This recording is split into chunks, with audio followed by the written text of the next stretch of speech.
supaya kita menerima rahmat dan menemukan kasih karunia untuk mendapatkan pertolongan kita pada waktunya. Dalam hidupnya sebagai manusia, ia telah mempersembahkan doa dan permohonan dengan ratap tangis dan keluhannya kepada Dia yang sanggup menyelamatkannya dari maut.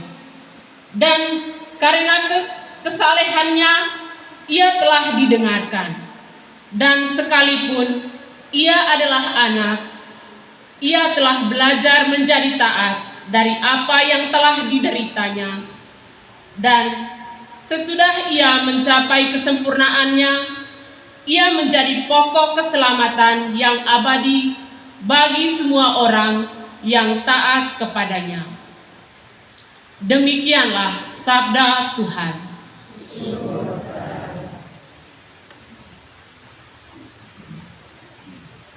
Umat diajak berdiri.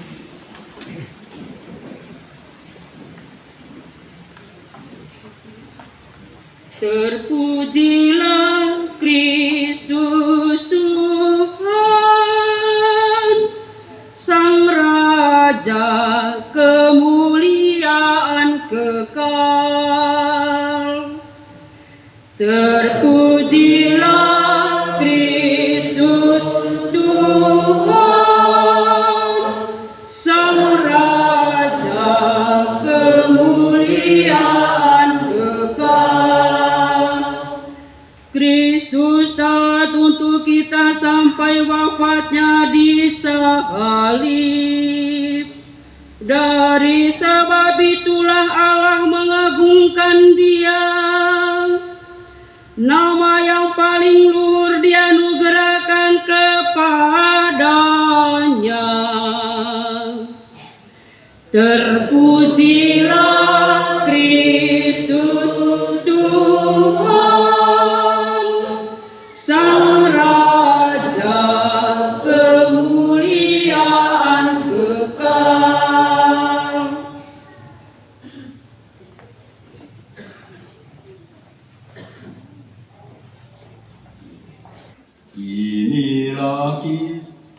Inilah kisah sengsara Tuhan kita Yesus Kristus menurut Yohanes. Seusai perjamuan Paskah, keluarlah Yesus dari ruang perjamuan bersama dengan murid-muridnya. Dan mereka pergi ke seberang sungai Kidron. Di situ ada suatu taman. Yesus masuk ke taman itu bersama dengan muridnya.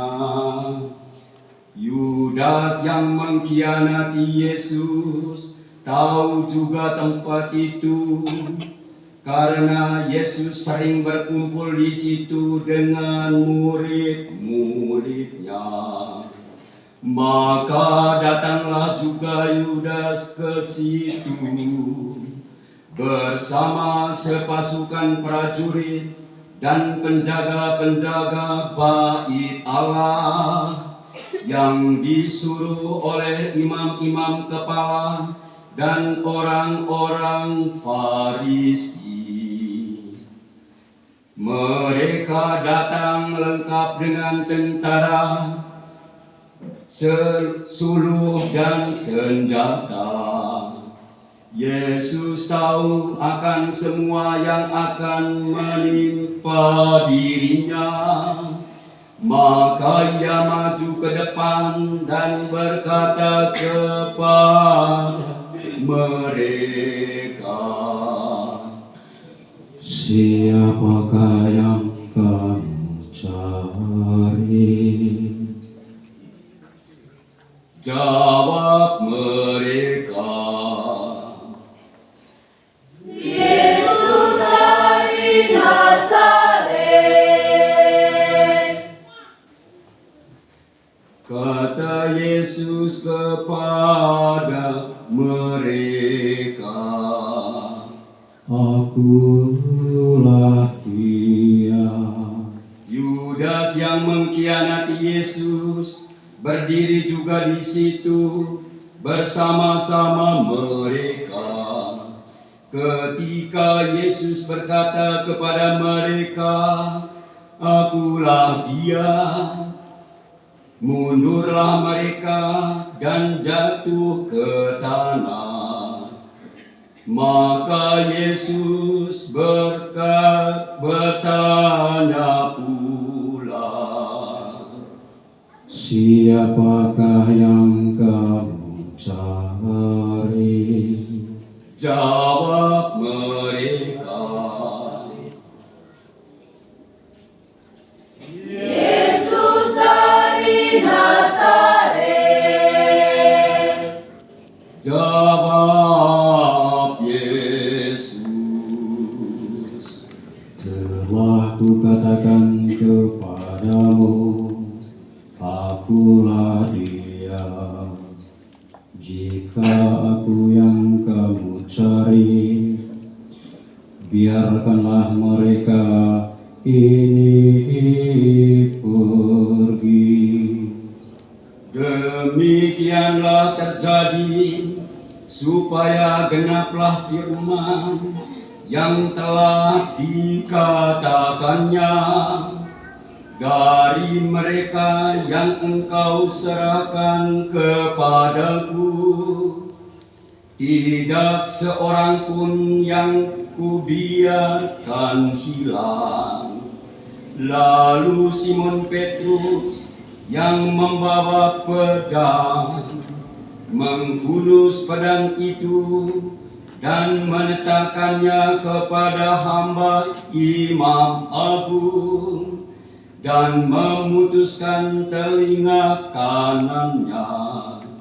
Nama hamba itu Markus.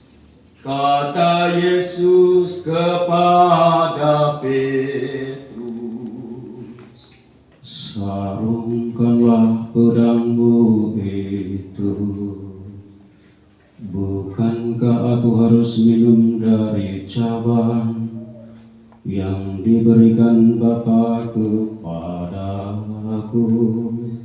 Maka para prajurit serta perwilanya dan penjaga-penjaga yang disuruh orang Yahudi itu menangkap Yesus dan membelenggu dia. Lalu mereka membawa Yesus mula-mula kepada Hanas, karena Hanas adalah mertua Kayafas yang pada tahun itu menjadi imam agung, dan Kayafaslah yang telah menasihatkan kepada orang-orang Yahudi adalah lebih berguna jika satu orang mati untuk seluruh bangsa. Simon Petrus dan seorang murid lain mengikuti Yesus. Murid itu mengenal imam agung dan ia masuk ke halaman istana imam agung itu. Tetapi Petrus tinggal di luar dekat pintu. Maka murid lain tadi yang mengenal imam agung kembali keluar bercakap-cakap dengan perempuan penjaga pintu, lalu membawa Petrus masuk. Maka kata perempuan penjaga pintu itu kepada Petrus, "Bukankah engkau juga murid orang itu?" Jawab Petrus, "Bukan." Sementara itu hamba-hamba dan para penjaga bait Allah telah memasang api arang, sebab hawanya dingin waktu itu, dan mereka berdiri berdiam di situ. Petrus pun berdiri berdiam bersama-sama dengan mereka. Maka mulailah Imam Agung menanyai Yesus tentang para murid dan tentang ajarannya. Jawab Yesus kepadanya,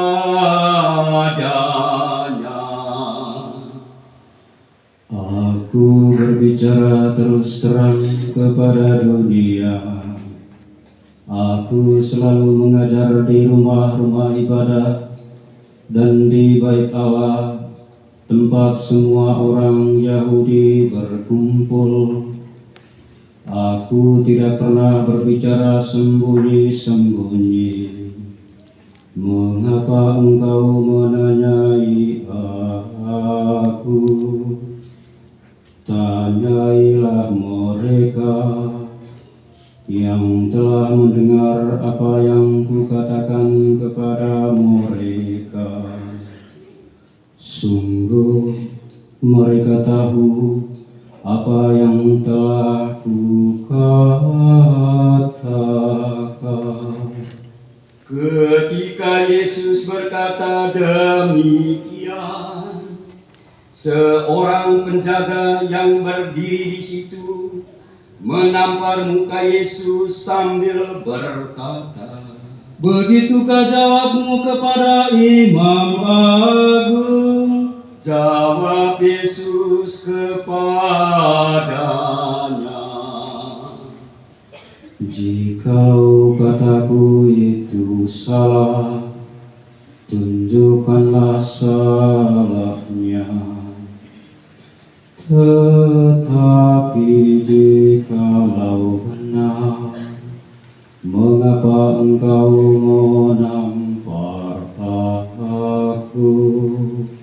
Lalu Hanas mengirim Yesus terbelenggu kepada Kayafas, Imam Agung. Simon Petrus masih berdiri berdiam. Kata orang-orang itu kepadanya, Bukankah engkau juga seorang murid Yesus? Petrus menyangkalnya, katanya, Bukan. salah seorang hamba Imam Agung, keluarga dari hamba yang telinganya dipotong Petrus, berkata kepadanya, Bukankah engkau kulihat di taman itu bersama dengan Yesus? Maka Petrus menyangkal lagi, dan ketika itu berkokoklah ayam. Keesokan harinya mereka membawa Yesus dari istana Kayafas ke gedung pengadilan. Ketika itu hari masih pagi. Mereka sendiri tidak masuk ke gedung pengadilan itu, supaya jangan menajiskan diri, sebab mereka hendak makan Paskah. Sebab itu Pilatus keluar mendapatkan mereka dan berkata, Apakah tuduhanmu terhadap orang ini? Jawab mereka kepadanya, Jikalau ia bukan penjahat, kami tidak menyerahkannya kepadamu. kata Pilatus Pilatus kepada mereka, Ambillah dia dan hakimilah dia menurut hukum Tauratmu. kata orang-orang Yahudi itu. Kami tidak diperbolehkan membunuh seseorang. Demikianlah terjadi supaya genaplah firman Yesus yang dikatakannya untuk menyatakan bagaimana ia akan mati. Maka kembalilah Pilatus ke dalam gedung pengadilan, lalu memanggil Yesus dan berkata kepadanya, Engkau inikah raja orang Yahudi? jawab Yesus, Dari hatimu sendirikah engkau katakan hal itu? Atau adakah orang lain yang mengatakan kepadamu tentang hal itu? kata Pilatus, Orang Yahudikah aku, bangsamu sendiri dan imam-imam kepala telah menyerahkan engkau kepadaku. Apakah yang telah engkau perbuat? jawab Yesus, Kerajaanku bukan dari dunia ini. Jika kerajaanku dari dunia ini, pasti hamba-hambaku sudah melawan, supaya aku jangan diserahkan kepada orang Yahudi. Akan tetapi kerajaanku bukan dari sini. maka kata Pilatus kepadanya, Jadi engkau adalah raja? jawab Yesus, Seperti yang kukatakan, aku adalah raja. Untuk itu aku lahir, dan untuk itulah aku datang ke dunia ini, yakni untuk memberi kesaksian tentang kebenaran.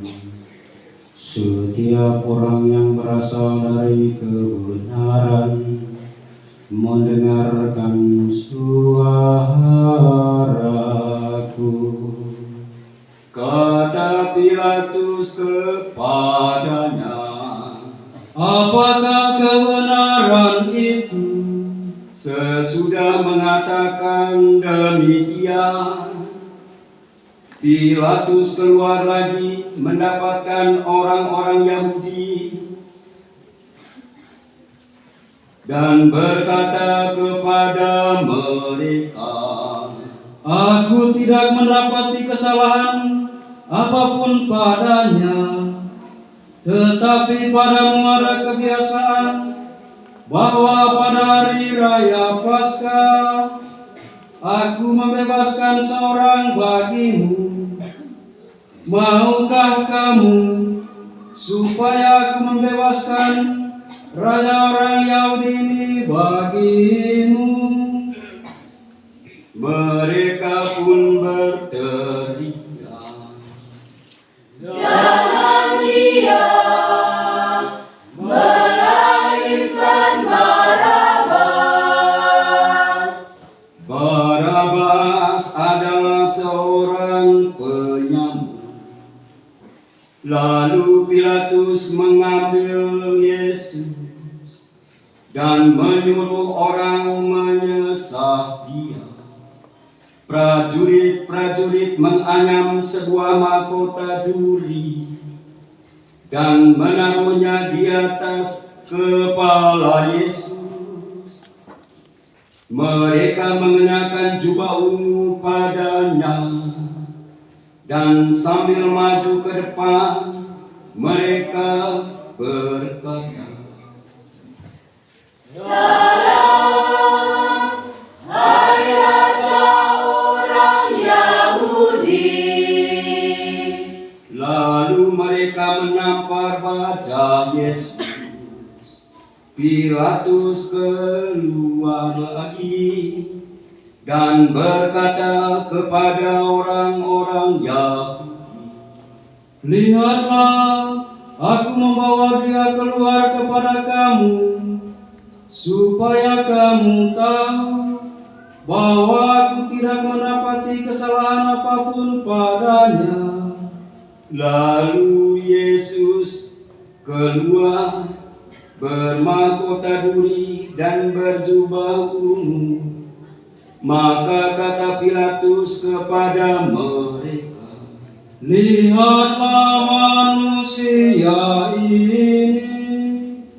ketika para imam kepala dan penjaga-penjaga itu melihat Yesus, berteriaklah mereka, Salibkan dia, salibkan dia. kata Pilatus kepada mereka, Ambil saja sendiri dan salibkanlah dia, sebab aku tidak mendapati kesalahan apapun padanya. Jawab orang-orang Yahudi itu kepadanya, Kami mempunyai hukum, dan menurut hukum itu, ia harus mati, sebab ia menganggap dirinya sebagai anak Allah. Ketika Pilatus mendengar perkataan itu, bertambah takutlah dia. Lalu ia masuk pula ke dalam gedung pengadilan dan berkata kepada Yesus, Dari manakah asalmu? tetapi Yesus tidak memberi jawab kepadanya. Maka kata Pilatus, Tidakkah engkau mau berbicara dengan aku? Tidakkah engkau tahu bahwa aku berkuasa membebaskan engkau dan juga berkuasa juga untuk menyalibkan engkau? Jawab Yesus, Engkau tidak mempunyai kuasa apapun terhadap aku, jikalau kuasa itu tidak diberikan dari atas. Sebab itu, Dia yang menyerahkan aku kepadamu lebih besar dosanya. Sejak itu, Pilatus berusaha untuk membebaskan Yesus, tetapi orang-orang Yahudi berteriak, Jikalau engkau membebaskan dia, engkau bukanlah sahabat Kaisar. Setiap orang yang menganggap diri raja melawan Kaisar. Ketika mendengar perkataan itu, Pilatus menyuruh Yesus keluar. Lalu ia duduk di kursi pengadilan di tempat yang bernama Litostrotos, dalam bahasa Ibrani Gabata.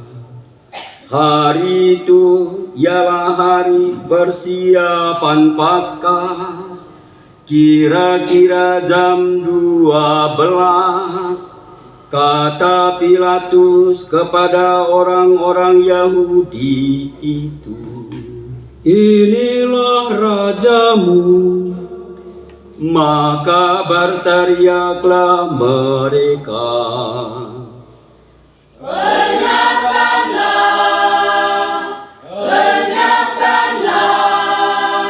salibkan Dia. kata Pilatus kepada mereka, "Haruskah aku menyalibkan rajamu?" Jawab imam-imam kepala, Kami tidak mempunyai raja selain Kaisar. Akhirnya Pilatus menyerahkan Yesus kepada mereka untuk disalibkan. Mereka menerima Yesus sambil memikul salibnya. Yesus dibawa keluar kota ke tempat yang bernama Tengkorak, dalam bahasa Ibrani Golgota. Di situ Yesus disalibkan, dan bersama dengan Dia disalibkan juga 2 orang lain, sebelah menyebelah, Yesus di tengah-tengahnya. Pilatus menyuruh memasang juga tulisan di atas kayu itu, bunyinya, "Yesus orang Nazaret, Raja orang Yahudi." Banyak orang Yahudi membaca tulisan itu, sebab tempat Yesus disalibkan itu letaknya dekat kota, dan kata-kata itu tertulis dalam bahasa Ibrani, Latin, dan Yunani. Maka kata imam-imam kepala kepada Pilatus,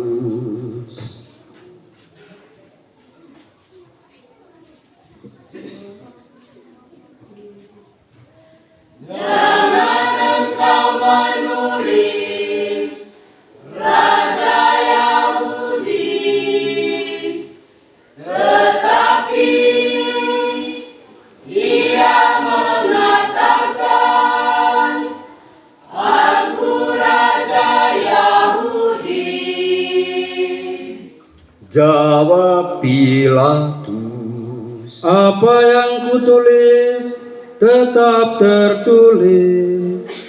Setelah prajurit-prajurit menyalibkan Yesus, mereka mengambil pakaian Yesus, lalu membaginya menjadi 4 bagian, masing-masing prajurit 1 bagian.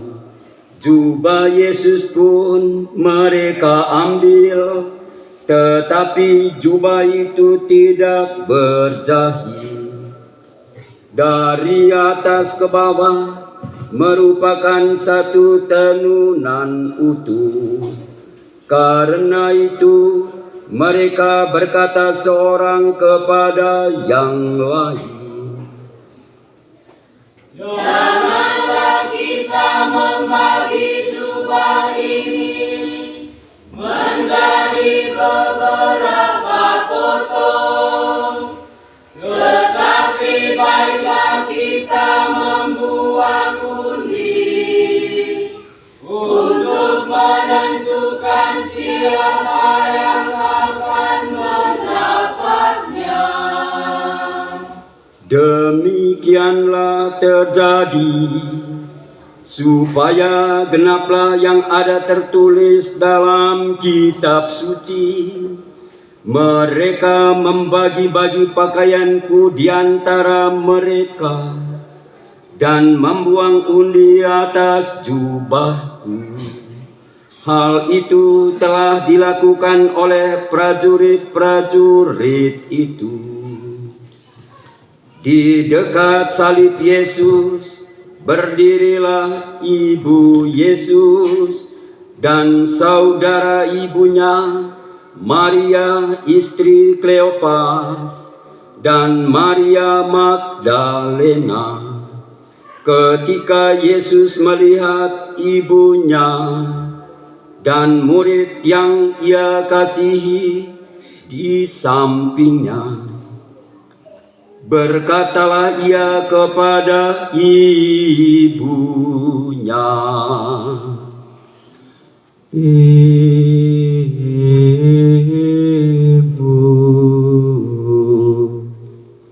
inilah anakmu." Dan kemudian katanya kepada murid itu, "Inilah ibumu." Dan sejak saat itu, murid itu menerima Maria di dalam rumahnya. Sesudah itu, karena Yesus tahu bahwa segala sesuatu sudah selesai, berkatalah ia, supaya genaplah yang ada tertulis dalam kitab suci, "Aku haus." Di situ ada suatu buli-buli penuh anggur asam. Maka mereka mencucukkan bunga karang pada sebatang hisop, mencelupkannya dalam anggur asam itu, lalu mengunjukkannya ke mulut Yesus. Sesudah meminum anggur asam itu, berkatalah Yesus, "Sudah selesai." Lalu Yesus menundukkan kepala dan menyerahkan nyawanya. Semua hening sejenak merenungkan wafat Tuhan.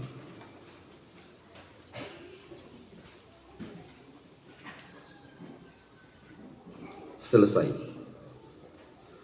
Karena hari itu adalah hari persiapan Paskah, dan supaya pada hari Sabat mayat-mayat itu tidak tinggal tergantung pada kayu salib, sebab Sabat itu adalah hari yang besar. Maka datanglah orang-orang Yahudi kepada Pilatus dan meminta kepadanya supaya kaki orang-orang itu dipatahkan dan mayat-mayatnya diturunkan. Maka datanglah prajurit-prajurit lalu mematahkan kaki orang yang pertama dan kaki orang yang lain yang disalibkan bersama-sama dengan Yesus. Tetapi ketika mereka sampai kepada Yesus dan melihat bahwa ia telah mati, mereka tidak jadi mematahkan kakinya. Tetapi seorang dari antara prajurit itu menikam lambung Yesus dengan tombak, dan segera mengalirlah darah serta air keluar. Dan orang yang melihat sendiri hal itu memberi kesaksian ini, dan benarlah kesaksiannya, dan ia tahu bahwa ia mengatakan kebenaran, supaya kamu juga percaya. Sebab hal itu terjadi supaya genaplah yang tertulis dalam kitab suci, tidak ada tulangnya yang akan dipatahkan. Dan nas lain mengatakan, mereka akan memandang Dia yang telah mereka tikam.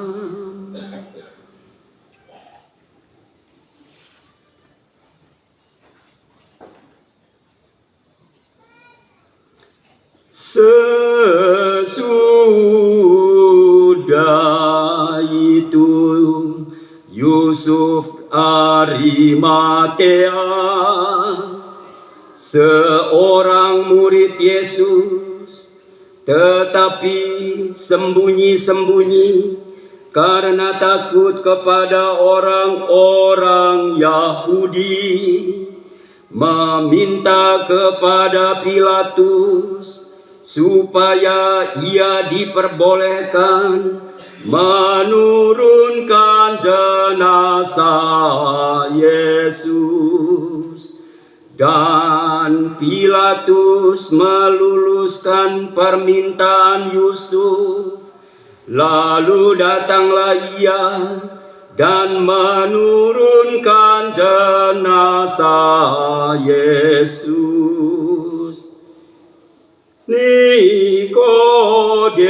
Nikodemus datang di situ. Dialah yang mula-mula datang waktu malam kepada Yesus. Ia membawa campuran minyak mur dengan minyak gaharu, kira-kira 50 kati beratnya. Mereka mengambil jenazah Yesus, lalu mengapaninya dengan kain halus dan membubuhinya dengan rempah-rempah menurut adat pemakaman orang Yahudi. Di dekat tempat di mana Yesus disalibkan ada suatu taman, dan dalam taman itu ada suatu kuburan baru yang di dalamnya belum pernah dimakamkan seseorang, karena hari itu hari persiapan Paskah orang Yahudi. Sedang kubur itu tidak jauh letaknya, maka mereka membaringkan jenazah Yesus di situ.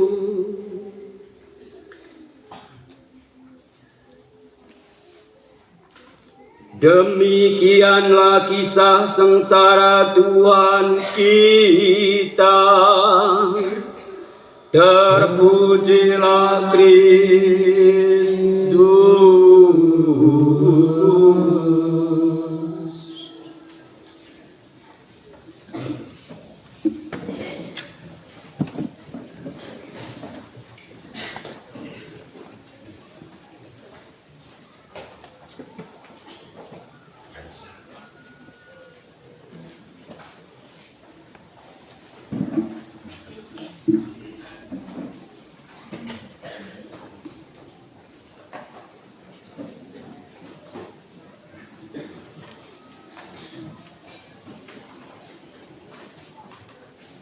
Anak-anak masih ada yang bermain di lapangan dan yang lain masih ada berkeliaran. Diharapkan kepada petugas keamanan supaya mengajak mereka lebih dekat dengan tempat ibadat ini.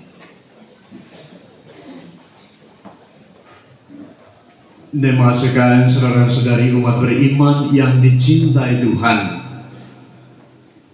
Selamat sore untuk kita sekalian. Pertanyaan pertama yang ingin saya ajukan sebagai bahan refleksi dan permenungan kita pada sore hari ini, yaitu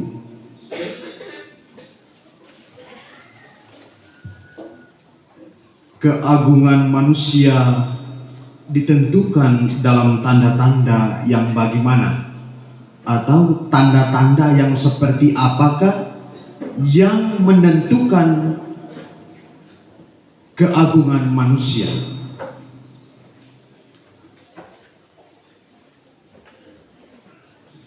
Di dalam Yesus yang tersalib, disitulah martabat kemanusiaan yang sejahtera dengan Allah itu dipulihkan. Hanya di dalam pribadi Yesus Kristus manusia boleh memperoleh pemulihan. Keagungan kemanusiaan tidak terletak pada kekuasaan yang membabi buta, seperti yang dijatuhkan atau yang ditampilkan oleh beberapa tokoh. Kekuatan, kekayaan, kehebatan, kesombongan, keegoisan, kerakusan, ketamakan, itu tidak menjadi tanda yang menentukan keagungan seorang pribadi manusia. Yesus agung karena ia mendengarkan dan melaksanakan kehendak Bapa. Ia begitu setia, ia begitu taat kepada Bapa sampai mati, bahkan mati disalib. Ia bisa menolak, ia bisa mengumpulkan, atau bahkan tanpa mengumpulkan prajurit-prajurit, ia memiliki kuasa, ia memiliki kekuatan untuk melawan orang-orang yang kontra dengannya. Tetapi Yesus pada prinsip dirinya yaitu hanya taat kepada Bapa. Bukan karena lapar manusia pertama memakan buah yang dilarang Tuhan.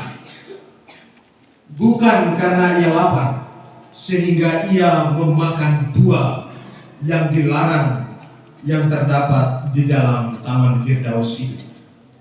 Tetapi karena mereka tidak mendengarkan dan tidak menaati perintah Allah. Ini adalah alasan mendasar mengapa manusia itu makan buah yang dilarang itu.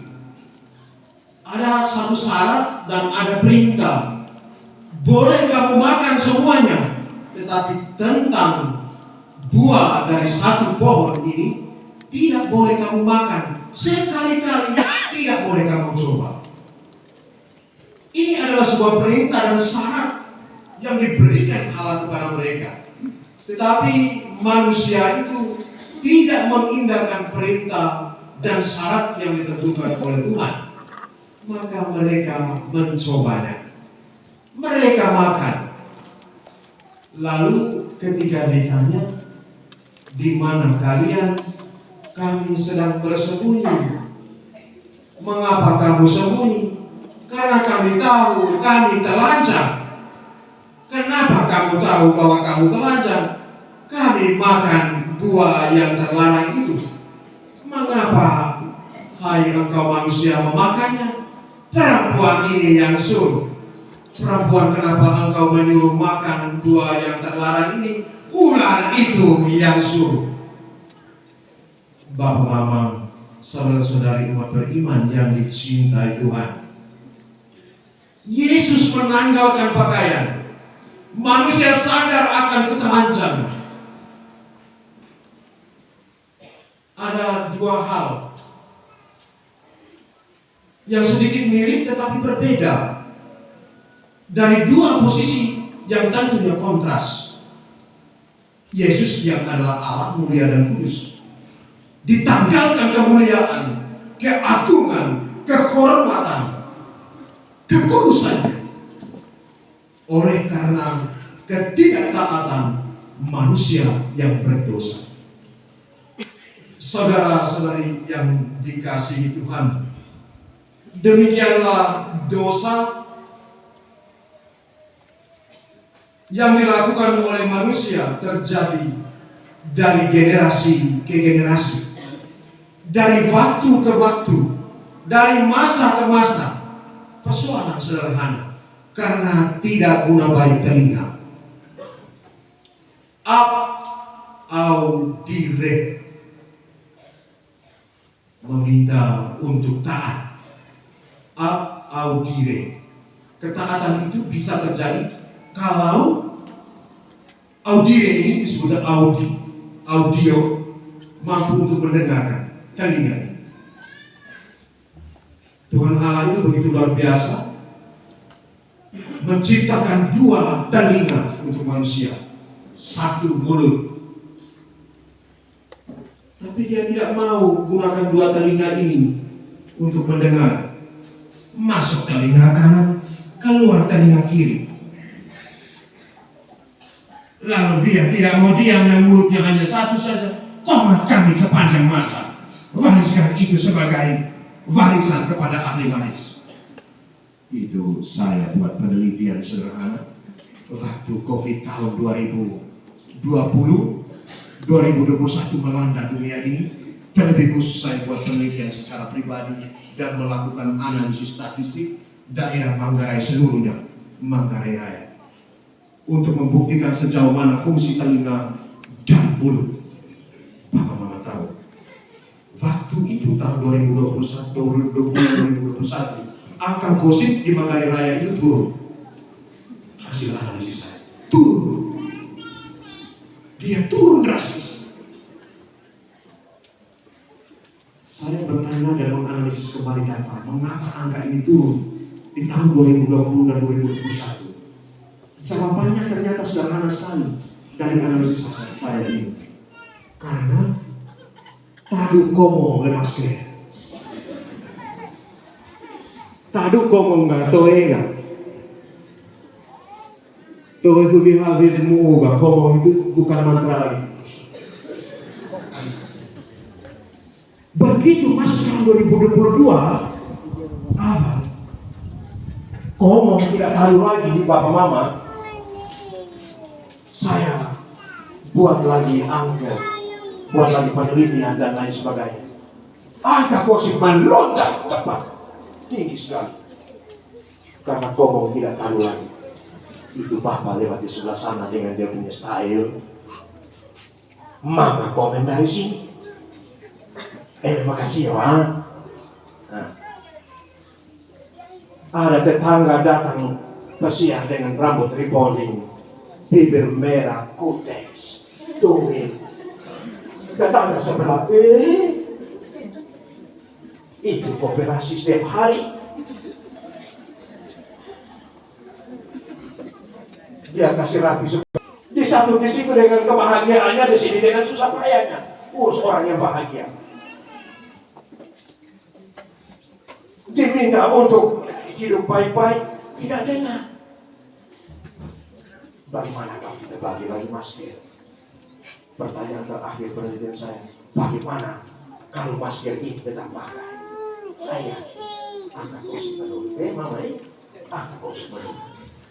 Bagaimana Bapak-Bapak? Menurut kini kita kembali diundang dan diarahkan untuk menatap Yesus yang tersalib. Dia adalah anak domba Allah yang taat kepada Bapa untuk menjadi penebus dosa manusia. Dosa manusia yang tidak mengindahkan perintah Tuhan, tidak taat, tidak setia, tidak patuh. Dia memperbarui martabat manusia dengan cara taat sampai mati, bahkan kematian yang paling sadis dan kematian yang paling keji. Hanya mau mengangkat kembali martabat manusia setara dalam citra Allah. Bapak Mama, kita ini adalah gambar Allah. Karena itu, mau isu lempe atau isu maju, gambar Allah. Mau kulit hitam ataupun kulit putih, gambar Allah.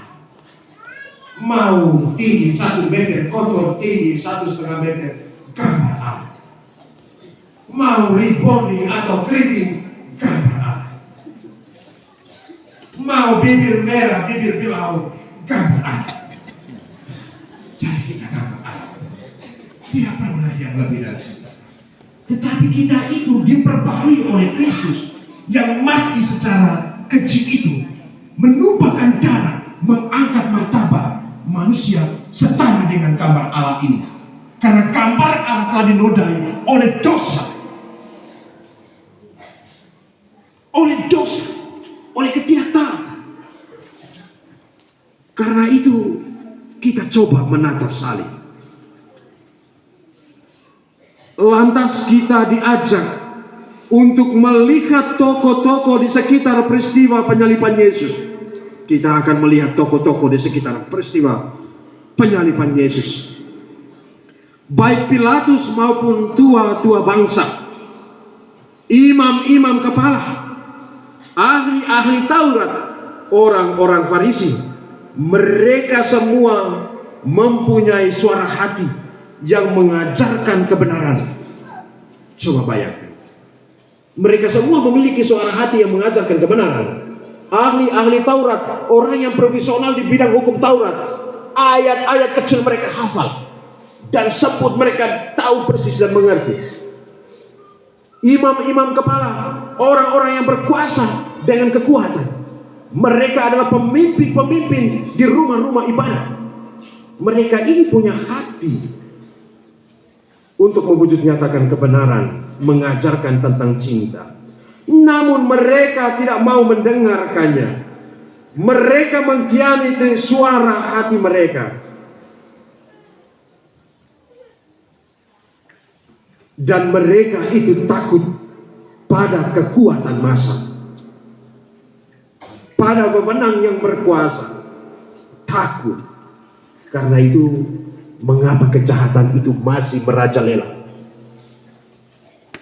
Itu bukan karena orang baik itu sedikit. Tidak. Karena orang yang baik tidak berani untuk menyatakan kebenaran. Takut. Membuat ini rantau. Membuat itu takut. Karena ketakutan. Meskipun tahu bahwa apa yang mereka lakukan salah, mereka tetap maju dengan kesalahan itu. Mereka tetap berteriak, salibkan dia. Saya dengan kor dan suara lagi ngeri, salibkan dia. Saya tidak tahu dia mau salib siapa. Dia pemimpin kor stop.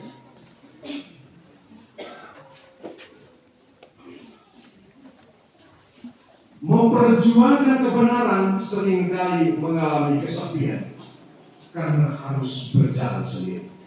Siapa yang berjuang untuk kebenaran dan kebaikan Bapak Mama, pasti dia akan menjadi seorang diri.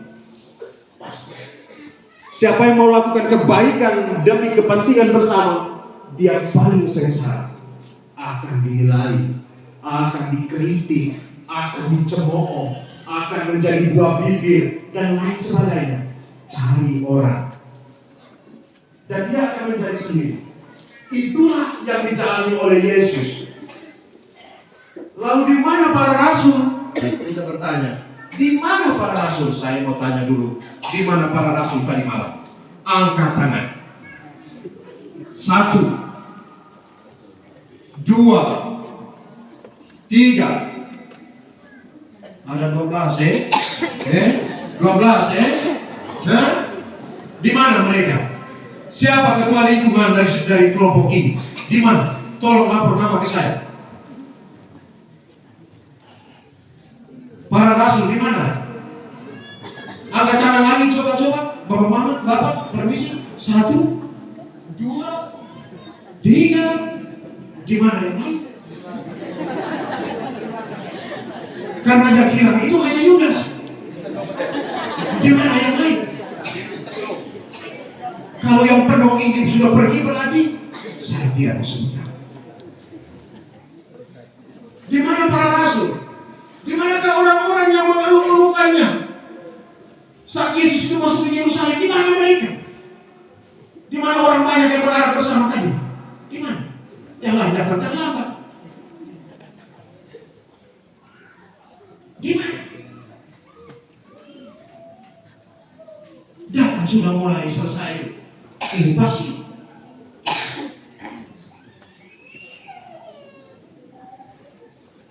Lalu pertanyaan sekarang, di mana posisi kita?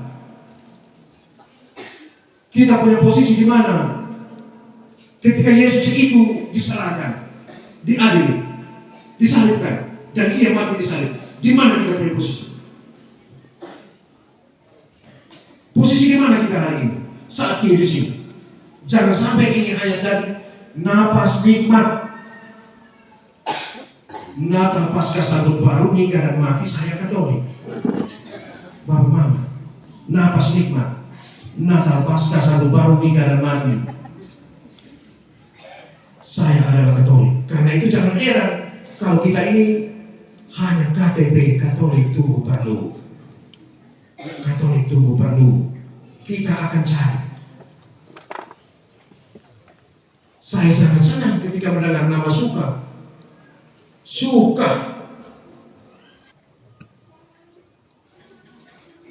Siap untuk kerajaan Allah. Suka, kampung Suka, siap untuk kerajaan Allah. Kalau namanya siap untuk kerajaan Allah, Bapak Mama, berarti kerajaan bumi ini saya pegang gampang-gampang. Tapi kalau tidak siap untuk kerajaan Allah, jangan harap kita itu bersedia untuk kerajaan dunia ini. Ia memang mencari orang-orang berdosa dan bukan orang-orang suci yang tinggal di bait Allah. Tidak. Wajah publik di sekitar Yesus itu adalah wajah-wajah rakyat yang mimpinya pupus, hilang dengan sorak-sorai, hilang. Saya tentu keraguan. Polipas kau Dr. Morata tadi rasul saja sudah hilang. Tugas ketua lingkungan panggil kembali rasul. Besok saya cek lagi rasul, kasih nama ke saya. Tapi mana poli cair kopi pahit, ganda cama lopo kumakas, rengkole mimpi. Lopo mimpi apa di ketoko le maneho. Mekas, toy makan mimpi ya. Oleh lopo, toko dike, cama toko data bora. Macam tidur orang kaya. Mekas, gela-gela tengeng hangkut anggir, toko kole. Toko kole. Toko temo, toko terus. Lalu hari berikut Mama tanya Bapak semalam itu mimpi apa? Saya lihat Bapak bergerak-bergerak juga.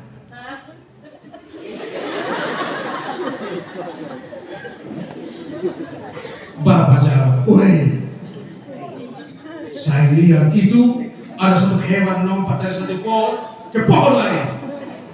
Langsung tulis sial monyet.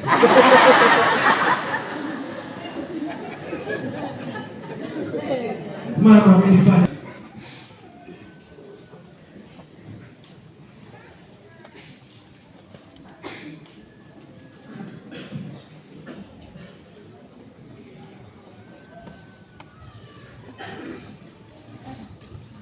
Mengikuti bersama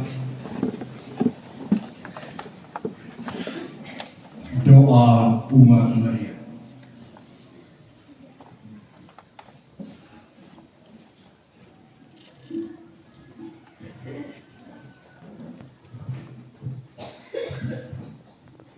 Dengan merentangkan tangan, imam mendalaskan doa dengan berdiri.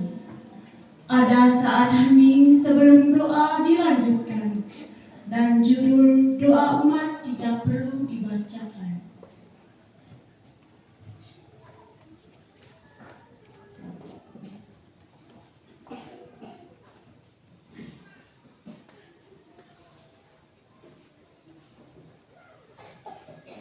Saudara-saudara terkasih, marilah berdoa untuk Gereja Kudus Allah, supaya Allah dan Tuhan kita berkenan menganugerahkan damai kepadanya, mempersatukan dan melindunginya di seluruh dunia, dan supaya Ia membantu kita memuliakan Allah, Bapa yang Maha Kuasa, dalam suasana hidup yang agung dan tenang dan damai. Berlututlah.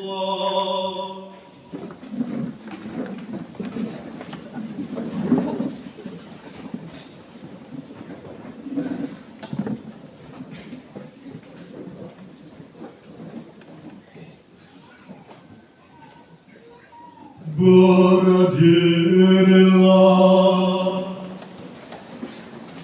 Allah yang Maha Kuasa dan kekal, dalam diri Kristus Engkau telah menyatakan kemuliaan-Mu kepada segala bangsa. Lestarikanlah kerahiman-Mu agar gereja-Mu yang tersebar di seluruh dunia tetap mengakui nama-Mu dengan iman yang teguh. Dengan pengantaran Kristus Tuhan kami. Amin. Marilah kita berdoa pula untuk Bapa Suci Paus Fransiskus, supaya Allah dan Tuhan kita yang telah memilih dia menjadi uskup bagi gereja kudusnya, memberi dia kesehatan dan kekuatan untuk memimpin umat kudus Allah. Berlututlah.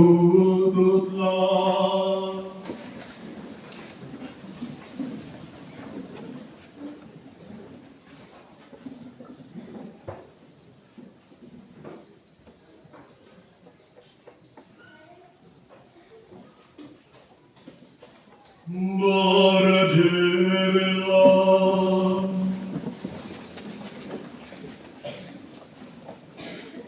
Allah yang Maha Kuasa dan kekal, segala sesuatu ada berdasarkan keputusan-Mu. Sudilah mendengarkan doa-doa kami dan dengan kasih sayang-Mu, lindungilah Imam Agung yang telah Engkau pilih bagi kami. Semoga umat Kristiani yang Engkau percayakan kepada penggembalaannya berkembang dalam iman dengan pengantaran Kristus Tuhan kami. Amin. Marilah kita berdoa pula untuk uskup kita di keuskupan kita, Monsinyur Siprianus, untuk semua uskup, imam, diakon di seluruh gereja, dan untuk segenap umat beriman. Berlututlah.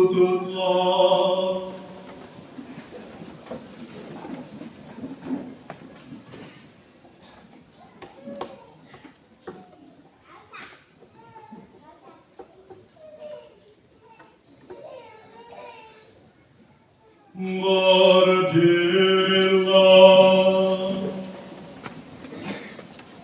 Allah yang Maha Kuasa dan kekal, dengan Roh-Mu Engkau menguruskan dan memimpin seluruh gereja. Dengarkanlah doa kami bagi para pelayan-Mu. Semoga berkat bantuan rahmat-Mu mereka menjadi mengabdi Engkau dengan setia. Dengan penganggaran Kristus Tuhan kami. Amin. Marilah kita berdoa pula untuk para calon baptis, supaya Allah dan Tuhan kita membuka telinga hati mereka dan melapangkan pintu kerahimannya, agar berkat pembasuhan kelahiran kembali segala dosa mereka dihapuskan dan mereka hidup dalam Yesus Kristus Tuhan kita. Berlututlah.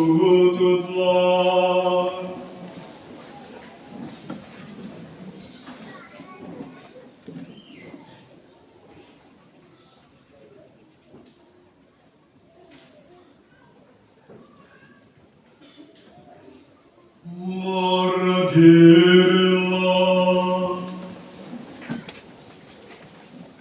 Allah yang Maha Kuasa dan kekal, Engkau selalu menyuburkan gereja-Mu dengan anggota-anggota baru. Sudilah menambahkan iman dan pengetahuan para calon baptis, supaya dengan dilahirkan kembali lewat bejana pembaptisan, mereka digabungkan dengan himpunan anak angkat-Mu, dengan pengantaran Kristus Tuhan kami. Amin.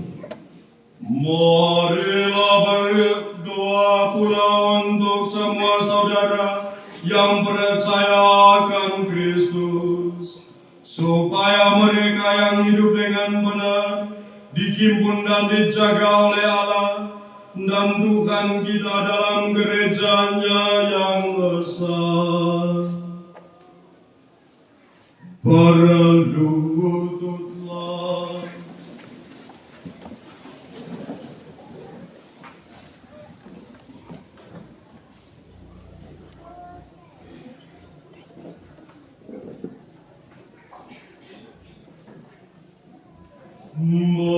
Berdirilah.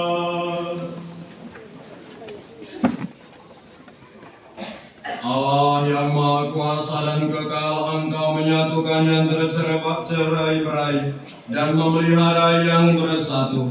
Pandanglah dengan rela kawanan domba putra-Mu, supaya mereka yang telah dikuduskan oleh satu baptisan tidak hanya dipadukan oleh keutuhan iman, tetapi juga disatukan oleh ikatan cinta dengan pengantaran Kristus Tuhan kami. Amin. Marilah kita berdoa pula untuk orang Yahudi yang menerima sabda Allah sebelum kita, supaya Allah dan Tuhan kita mengobarkan dalam hati mereka cinta akan namanya dan meneguhkan kesetiaan akan perjanjiannya. Berlututlah.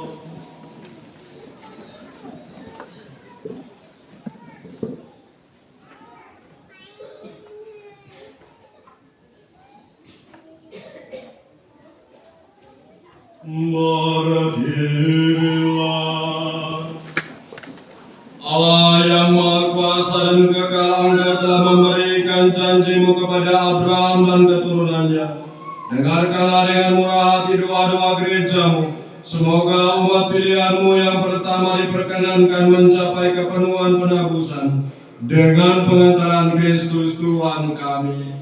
Amin. Marilah kita berdoa pula untuk mereka yang tidak percaya akan Kristus, supaya berkat terang Roh Kudus mereka juga dapat menemukan jalan keselamatan.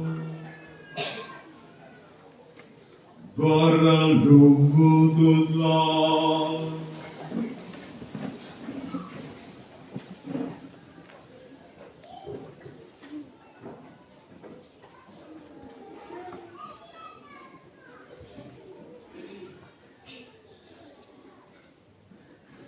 berdirilah.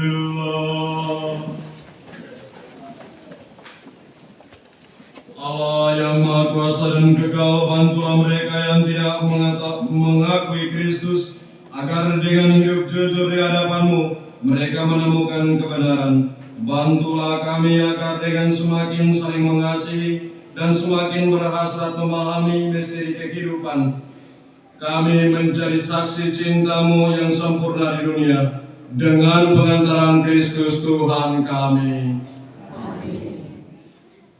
Marilah kita berdoa pula untuk mereka yang tidak mengenal Allah, supaya mereka yang dengan tulus hati mencari kebenaran layak menemukan Allah sendiri. Berlututlah.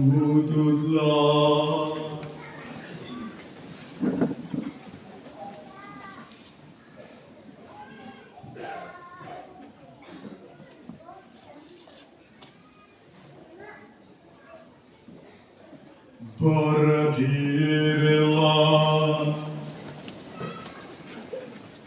Allah yang Maha Kuasa dan Kekal, Engkau telah menciptakan umat manusia sedemikian sehingga selalu berhasrat mencari Engkau dan baru merasa tenang ketika menemukan Dikau.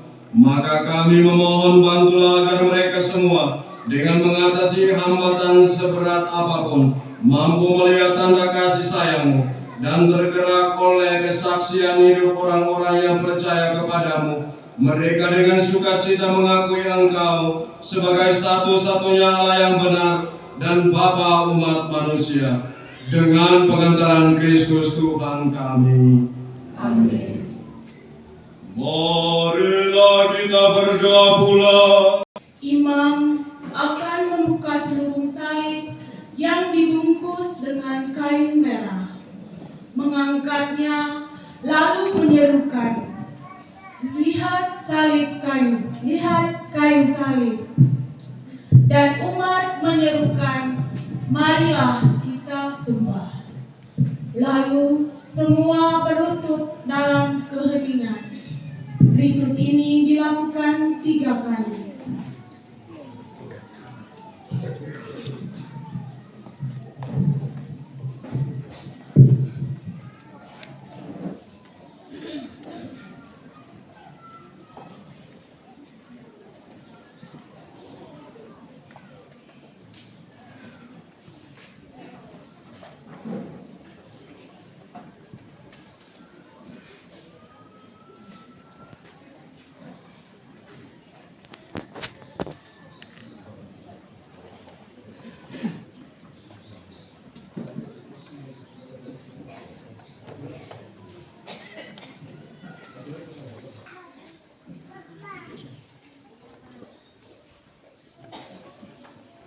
Lihat kayu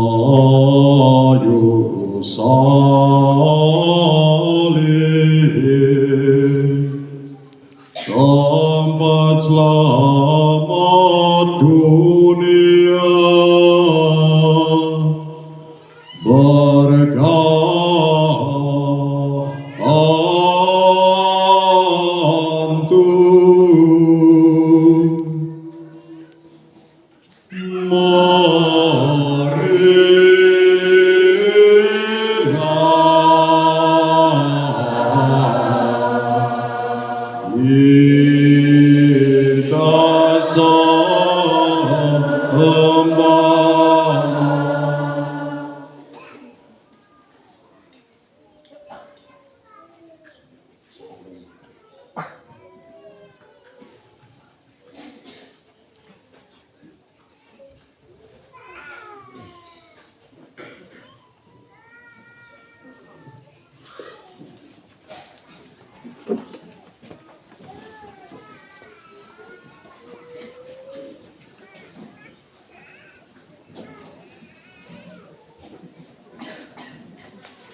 Lihat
Lihat kayu salib, tempat selamat dunia,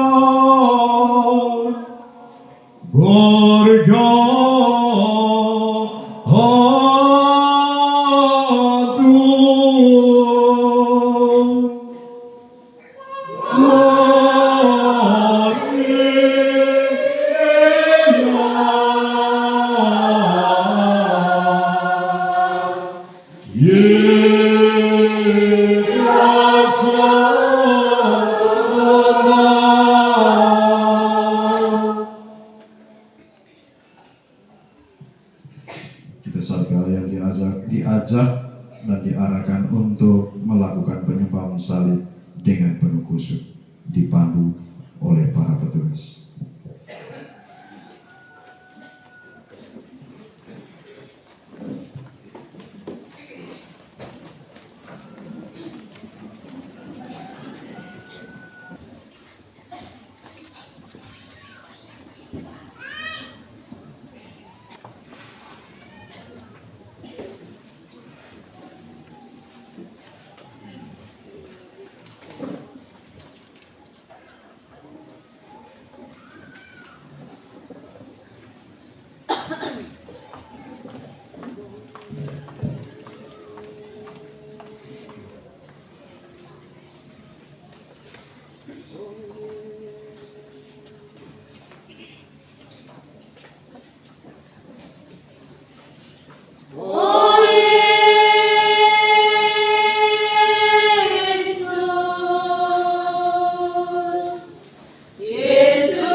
Oh Yesus, Yesus Tuhan, Tuhanku dan penyelamatku, kayu salib jadi palang penghinaan. Onak duri jadi mahkota kepalsuan.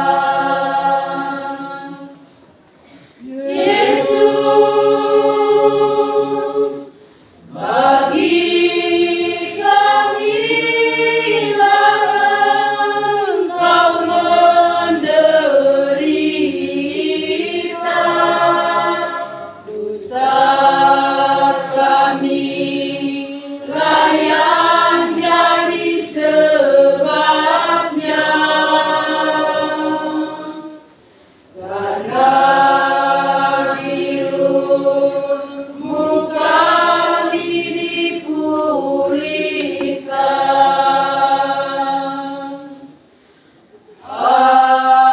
Ampun Tuhan, ampunilah, ampunilah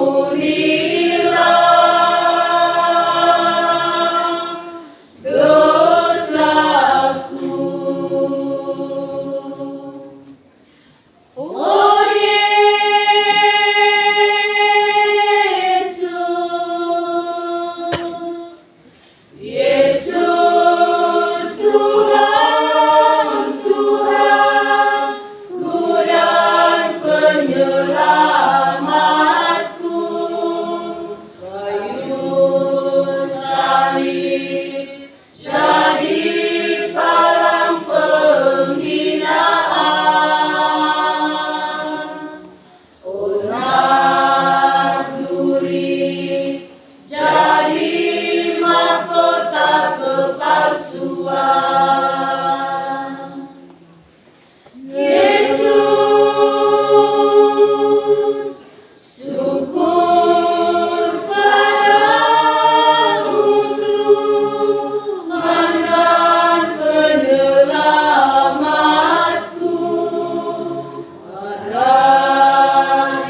Bapa kami yang ada di surga, dimuliakanlah namamu, datanglah kerajaanmu, jadilah kehendakmu, di atas bumi seperti di dalam surga.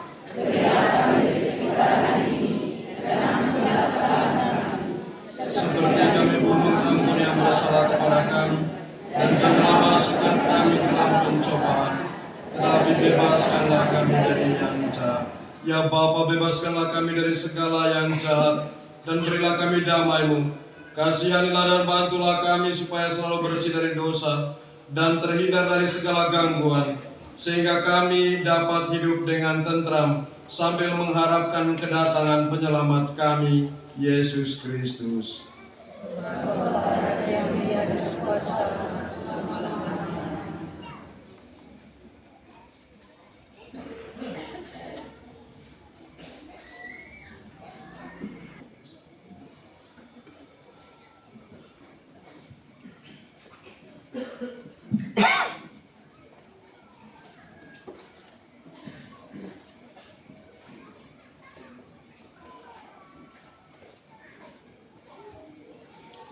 Saudara-saudara terkasih, lihatlah, inilah Yesus anak domba Allah. Inilah dia yang menghapus dosa dunia. Berbahagialah kita yang diundang ke perjamuan anak domba. Ya Tuhan, saya tidak pantas Engkau datang kepada saya, tapi bersabdalah saja maka saya akan sembuh.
Kuasa iman, mari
Allah yang kekal dan kuasa, Engkau telah memulihkan kebahagiaan kami berkat maut dan kebangkitan Putra-Mu.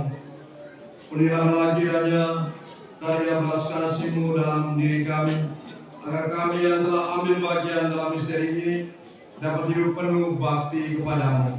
Dengan pengantaran Kristus Tuhan kami. Amin.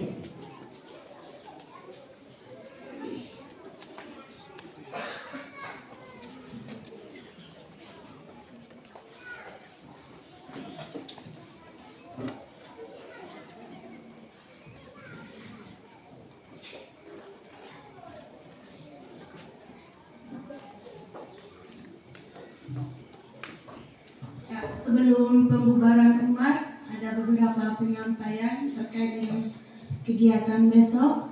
Seperti biasa, lamentasi dilaksanakan setiap pagi pukul 6 pagi.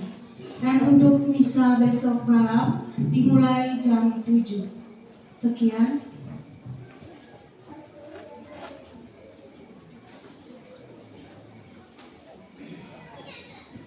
Kepada kita semua tetap menjaga keheningan.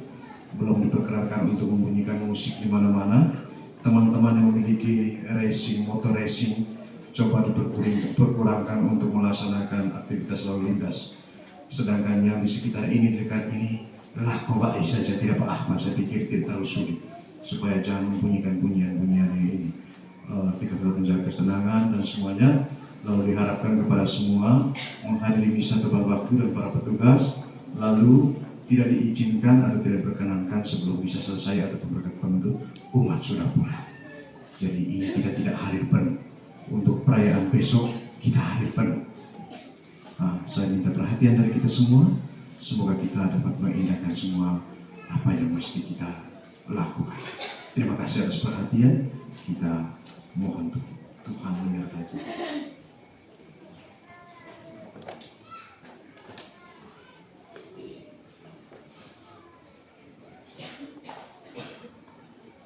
Kami mohon ya Tuhan, semoga turunlah berkat berlimpah ke atas umat-Mu ini, yang telah mengenangkan wafat Putra-Mu sambil mengharapkan kebangkitannya. Berilah pengampunan, anugerahkanlah penghiburan, tumbuhkanlah iman yang kudus, berikanlah jaminan penebusan yang kekal. Dengan pengantaran Kristus Tuhan kami.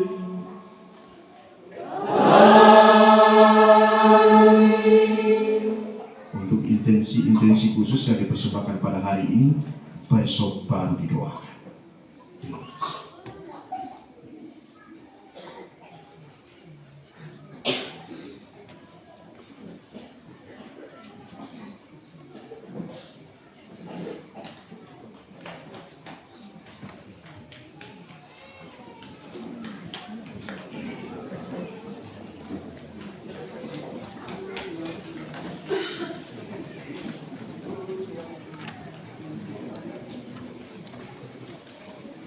Ku yakin kurban